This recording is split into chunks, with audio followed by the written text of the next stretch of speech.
right, welcome back to the Know Your Numbers REI podcast. Your host, Chris McCormack. It's a joy to be with you today and an honor. I don't take lightly the fact that you guys carve out time to listen and be with us.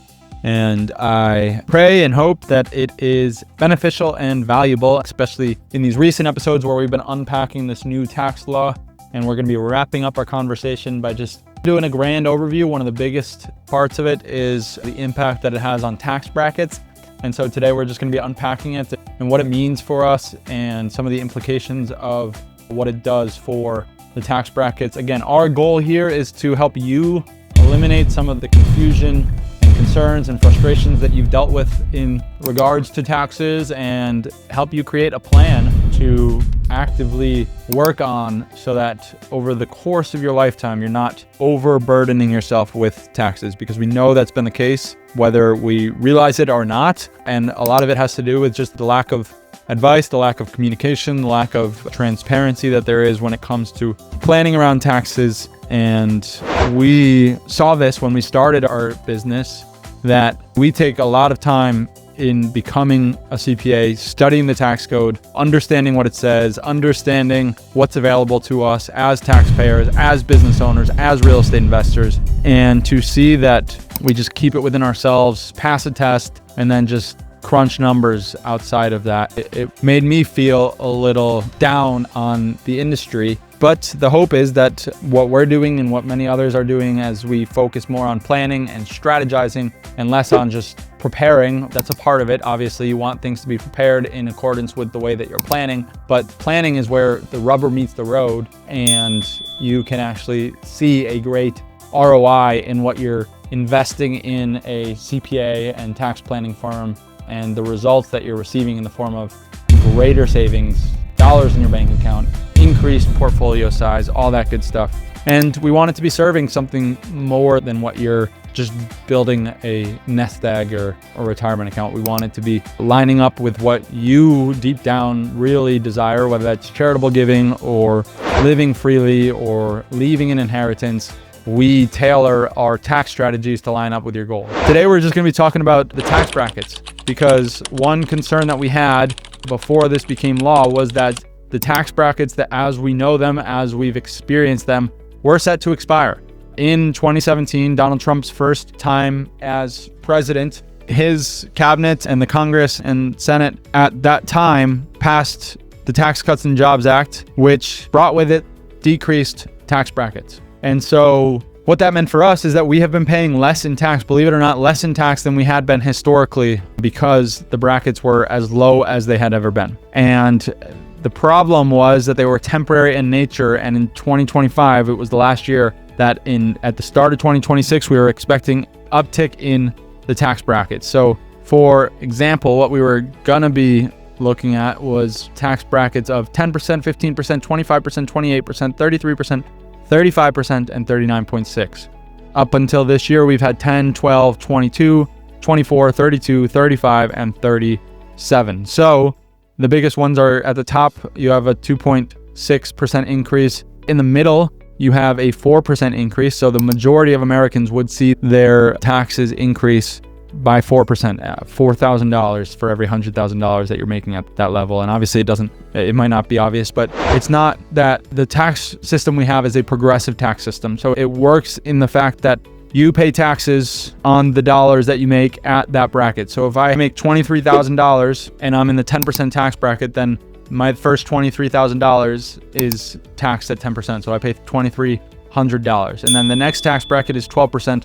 And so there's a range between $23,851 and $96,950. So any dollars I make in between those two numbers is taxed at 12% plus the $2,385 that I paid at the 10%, and so on and so forth. So when I say it's a $4,000 for every $100,000, it doesn't exactly equate to that, but that's an easy way of realizing it. And so this was a ticking time bomb that we were about to be facing, in that our tax brackets were going to be increasing, and right in the middle of that was the largest increase from 24% to 28%. So that middle class America, who really runs our country or has run our country for the previous 50 to 100 years, was going to be seeing an even greater cost to their wallets, which have already seen a great cost in the form of inflation and some of these other detrimental factors that have been coming to us in the form of just increased costs, and which is ultimately a result of policies that have made their way through our political system. So all that being said, that's a background. As a result of this law being passed, we now know for certain that the tax brackets are not changing. And so we want to give you some insight into what that means for you. What are we looking at from a tax bracket, and how do we plan around that? I think it's a great blessing that our tax brackets are not increasing. It changes the way that we approach it. Since 2017, really, we have had to consider the fact that our tax brackets might be increasing here in 2026, and they'll probably increase even more in the future if they're not made permanent. This law makes the tax brackets, the lower tax brackets, which are historically low, mind you, outside of when we didn't have taxes, historically low, it makes them permanent.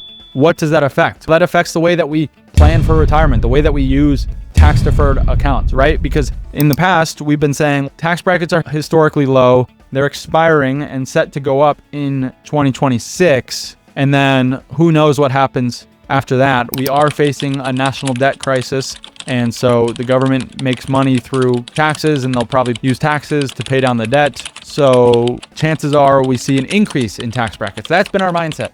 And so what that does is that changes the way that we think about retirement accounts, right? If our tax brackets are historically low and we know that they're going to be increasing, then maybe we don't use a tax deferred account. We consider using another account, or consider just paying taxes, because if I'm going to contribute to a tax deferred account, but my tax bracket's going to be higher a few years from now, then what benefit am I really seeing? And if my tax bracket is historically low now and I'm just deferring taxes, so I'm decreasing my income in the current year to pay taxes in a future year, and taxes are likely to increase in a future year, then should I be contributing to this account? Chances are you haven't been having these conversations with your CPA or tax planner or whoever it is that you're working with, but these are the things that we're thinking about and talking about both internally and externally with our clients. And now that we know that the tax brackets are permanent and we have these low tax brackets and can rely upon them, barring any change in law in the future, which again, they would have to go through the same process that they just went through, but we can count on this being permanent for the foreseeable future. And that is a great benefit, because now we know that these historically low tax brackets are going to stay. And so we're not neglecting a contribution to a tax deferred retirement account because we think that taxes are going to increase. We know that they're going to stay the same. And so we can contribute now and know that the tax brackets will be the same in the future when we go to withdraw. And so that helps us because we can save taxes now and be confident in the tax bracket that we'll be paying in the future. And then when it comes time to withdraw from that account that we've used to defer taxes, we can strategically use our distributions to keep ourselves in a tax bracket that is favorable to us. So let's just go through the 2025 tax brackets and what will be the tax brackets in the future. They will be adjusted for inflation. So the only thing that it says is that they're made permanent, but they will be adjusted for inflation. So like the dollar amounts that you see in each of the brackets is going to increase because inflation is going to cause $10,000 to be worth, or $11,000 to be worth $10,000 in the future. That's what inflation does. And that's what we've been dealing with. So 2025 tax brackets, we'll go single and then we'll do married filing joint. 0 to 11,925, 10%. That means the first $11,925 you make is taxed at the 10% tax bracket. 11,926 to 48,475, 12%. So you have the 0 to 11,925 taxed at 10%. You then add the whatever dollars are between 11,926 and 48,475. Multiply that by 12%. That gets added to the money that you're owing in the 10% tax bracket, and that's your total tax if you make anywhere between 11,000 and 49,000 for round numbers. 22% tax bracket, 48,476 to 103,350. 24%, 103,351 to 197,300. 32%. So you see a big tick from 24% to 32%. I'll get into that here in a few minutes. 197,301 to 250,525. 250,526 to 615,350 is 35% tax bracket, and 37% tax is 615,351 and above. This is single filer. So that's 2025 tax bracket for single filers. If you make more than $615,000, $351, you pay 37% of every dollar you make above that. 2025 tax brackets for married filing joint. That 10% tax bracket is from 0 to 23,850. So essentially, you just see it doubles. If your tax bracket doubles when you're married filing joint. So you do get a tax benefit by being married. It's been the historical approach in that we want to incentivize certain behaviors that we know are beneficial to our society. And I talked a little bit about this in the Trump accounts episode just a few weeks ago. I would encourage you all to go back and listen to that. That's one of the biggest pieces of this new tax law, is that there are Trump accounts available for people who are growing their families. So tax brackets are set up to benefit the married filing jointly. Why? Because our government wants to incentivize marriage, because they know that under the traditional ways of being married, husband and wife, they now have the ability to procreate. And when husband and wife procreate, they grow society, and that is good for our economy. It's also good because people who are married with kids, they put a value on the future that you don't put on if you're not married and you don't have kids. Why? Because you want the future to be good for your children, and so you start planning for that. And part of that is providing high value services so that you can provide for your family and ensure that they're taken care of. Another part of that is saving for the future. You're setting up accounts for your children. So the government knows this, and they have created the tax brackets to reflect that and to incentivize that, and it pays off. I know, as somebody who's been single and paid taxes and somebody who's been married and paid taxes, I enjoy the benefits that come from married, from a tax perspective and from just an overall happiness perspective. I encourage all men out there to find a godly wife and get married to her. So we see that this doubles again. So it goes from 10%, 12%, 22%, 24%, 32%, 35%, 37%. At the 37% tax bracket, married filing jointly, you have $1.230701 million. So that's double what it was in the single. And the single and married filing separately have the same tax bracket. So I have rarely seen a case where I would advise somebody who's married to file separately, because you're costing yourself in taxes because you both subscribe to the tax brackets that have lower dollar amounts to bump you up to the next tax bracket. So we can talk about all these different numbers and it might not make any sense to you, but I want to preface this entire conversation by giving you an idea of what the tax brackets are and what they could have been. All of those brackets, except for the 10% and the 35% tax bracket, would be increasing had it not been for this law.